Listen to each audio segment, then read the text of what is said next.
Guys இப்போ வந்து நம்ம பார்ட் 2 பார்க்க போகிறோம். யூனிட் 4ல வந்து ஆல்ரெடி பார்ட் 1ல வந்து நம்ம டிரான்ஸ்பரன்சி பார்த்துட்டோம். ஸோ டிரான்ஸ்பரன்சி அண்ட் அக்கௌண்டபிலிட்டி பார்த்துட்டோம். அதுக்கப்புறம் என்ன இருக்குன்னா ஃபேர்னஸ் இருக்குது. ஃபேர்னஸில் வந்து என்ன சொல்லியிருக்காங்க அப்படின்னா, ஒரு கம்பெனியில் வந்து மெஜாரிட்டிக்கு மட்டும் பெனிஃபிட் கொடுக்காம மைனாரிட்டியும் வந்து ப்ரொடெக்ட் பண்ணணும் அப்படின்ற மாதிரி சொல்லியிருக்காங்க. இது எந்த செக்ஷனில் சொல்லியிருக்காங்கன்னா செக்ஷன் 149 கிளாஸ் 6ல் சொல்லியிருக்காங்க.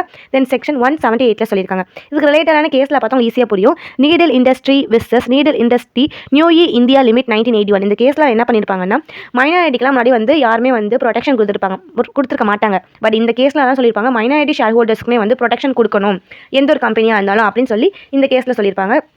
ஸோ நெக்ஸ்ட் என்னன்னா ரெஸ்பான்சிபிலிட்டின்றது வந்து டேரக்டர் வந்து கண்டிப்பாக வந்து அந்த கம்பெனியோட மேலே வந்து ரெஸ்பான்சிபிலிட்டியாக இருக்கணும். அது என்னன்னா குட் ஃபெய்த்தில் தான் இருக்கணும். மித்தபடி அவங்க எந்த ஒரு தேவையில்லாமல் ஒரு ராங் இன்டென்ஷனில் பண்ணக்கூடாது. போனஃபைட் மூலமாக மட்டும் அவங்க ஒரு குட் இன்டென்ஷனில் இருக்கணும்னு சொல்லியிருப்பாங்க. இதை எந்த செக்ஷனில் சொல்லியிருப்பாங்கன்னா செக்ஷன் 166, அதாவது டியூட்டி ஆஃப் த டேரக்டர். இதில் வந்து சொல்லியிருப்பாங்க ஒரு டேரக்டரோட டியூட்டி வந்து என்னன்னா ரெஸ்பான்சிபிளாக இருக்கணும் அப்படின்ற மாதிரி சொல்லியிருப்பாங்க.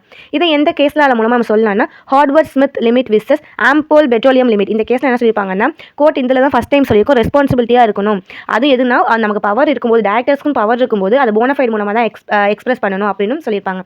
ஸோ நெக்ஸ்ட் என்ன பார்க்க போனோம்னா legal framework of corporate governance. Legal framework அப்படின்னா என்ன அப்படின்னு பார்த்தோம்னா, ஒரு கார்ப்பரேட் கவர்னன்ஸ் வந்து சிங்கிள் சாப்டராக மட்டும் இல்லாமல் அது மல்டிபிள் செக்ஷனாக இருக்கும். அதாவது இன்டெரக்டாக கூட என்ஃபோர்ஸ் பண்ண முடியும் அப்படின்னு இந்த இடத்துல சொல்லியிருக்காங்க. அப்புறம் role of board of director அப்படின்னா, ஒரு டைரக்டர் தான் வந்து ஒரு backbone of the role இதில் அப்படின்றாங்க. இது என்னென்ன செக்ஷனில் வந்து நம்ம டிஃபைன் பண்ணலாம்னா section 149, section 152, section 166 and section 179.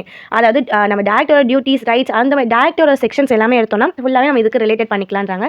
இல்லை ஃபஸ்ட்டு என்ன சொல்கிறாங்க அப்படின்னு பார்த்தோம்னா, ஒரு போர்டு வந்து என்ன பண்ணணும், போர்ட் ஆஃப் த கம்பெனி தான் வந்து கரெக்டாக வந்து ஒரு கம்பெனியை ரன் பண்ண முடியும். அது வந்து போர்டு தான் வந்து ஒரு கம்பெனிக்கு வந்து ஒரு மெயின் அத்தாரிட்டி அப்படின்ற மாதிரி இந்த இடத்துல சொல்லியிருப்பாங்க.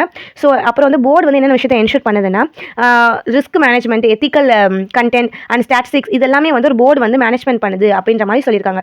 ஸோ இதுக்கு ரிலேட்டடான கேஸில் வந்து என்னென்னா ப்ரிசர்வல். இந்த கேஸில் என்ன சொல்லியிருப்பாங்க அப்படின்னு பார்த்தோம்னா, the director own duty to company not individual share holder. ஒரு டேரக்டரோட டியூட்டியாக வந்து தான் கம்பெனி வந்து நம்ம ரன் பண்ண முடியும். ஒரு இண்டிவிஜுவல் ஷேர் ஹோல்டர்ஸ் வந்து இதை வந்து பண்ண முடியாது அப்படின்னு இந்த கேஸில் சொல்லியிருப்பாங்க. ஸோ 6th ஒன் என்னன்னா இண்டிபெண்டன்ஸ் டேரக்டர். இண்டிபெண்டன்ஸ் டேரக்டர் உங்கள் எல்லாருக்கும் ஆல்ரெடி கேள்விப்பட்டிருப்பீங்க. பட் இதில் பார்த்தீங்கன்னா ஈஸியாக புரியும். இண்டிபெண்டன்ட் டேரக்டர்ன்றது வந்து செக்ஷன் 149 கிளாஸ் 6ல் வந்து டிஃபைன் பண்ணியிருப்பாங்க. இண்டிபெண்டன்ஸ் டேரக்டர் அப்படின்னா யார் அப்படின்னு. இண்டிபெண்டன்ஸ் டேரக்டர்ன்றது are not related the promoter. இவங்க வந்து ப்ரமோட்டரோட ரிலேட் பண்ண முடியாது. அண்ட் வந்து இவங்க வந்து ஒரு மைனாரிட்டி ஷேர் ஹோல்டர் வந்து ப்ரொடெக்ட் பண்ணுற மாதிரி, இண்டிபெண்டன்ட் டேரக்டர்னா ஒரு மைனாரிட்டி ஷேர் ஹோல்டர்ஸ் வந்து ப்ரொடெக்ட் பண்ணுற மாதிரின்ற மாதிரி சொல்லியிருக்காங்க. ஸோ இதை நான் ஷார்ட்டாக சொல்லணும்னா, இண்டிபெண்டன்ட் டேரக்டர்னா ஒரு ப்ரொமோட்டர் சைடில் இல்லாத ஒரு மியூச்சுவலாக இருப்பாங்கல்ல, அவங்க தான். இவங்க வந்து ஒரு மைனாரிட்டி ஷேர் ஹோல்டருக்காக வாய்ஸ் கொடுப்பாங்க. நிறைய இடத்துல அவங்க ரெப்ரசென்ட் பண்ணி இவங்க போவாங்க. ஸோ அவங்க தான் வந்து இண்டிபெண்டன்ட் ஷேர் ஹோல்டர். இதை வந்து அந்த நீடல் இண்டஸ்ட்ரி கேஸில் கூட நம்ம படிச்சோன்னா தெரியும். அதில் இண்டிபெண்டன்ட் ஷேர் ஹோல்டர்ஸ் வந்து வருவாங்க. தேங்க்யூ.